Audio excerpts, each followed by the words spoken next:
خیرپور میں سماجی تنظیم وائس آف خیرپور نے پنجگلا چوک خیرپور سے خیرپور پریس کلب تک احتجاجی ریلی نکالی۔ تفصیلات کے مطابق خیرپور میں مصنوعی مہنگائی اور تاجروں سے روزانہ کی بنیاد پر لوٹ مار کے خلاف سماجی تنظیم وائس آف خیرپور نے مہنگائی نجات مارچ ریلی نکالی۔ احتجاجی ریلی سے خطاب کرتے ہوئے رہنماؤں کا کہنا تھا کہ تاجر مصنوعی مہنگائی کر کے عوام کا خون چوس رہے ہیں۔ خیرپور کی نااہل انتظامیہ تاجروں کی سہولت کار بنی ہوئی ہے۔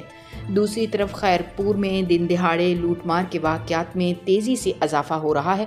رہنماؤں نے کہا کہ شہر میں مصنوعی مہنگائی، سماجی برائیوں اور لوٹ مار کے خلاف جدوجہد جاری رکھیں گے۔ پنجگلا چوک خیرپور سے پریس کلب خیرپور تک نکالی جانے والی احتجاجی ریلی میں سیاسی سماجی رہنماؤں کے ساتھ معزز شہریوں نے شرکت کر کے نااہل خیرپور انتظامیہ کے خلاف سخت نعرے بازی کی۔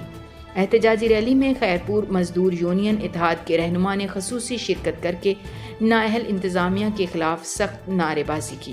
کرائم رپورٹر علی گل کھوکر، CCN نیوز، خیرپور۔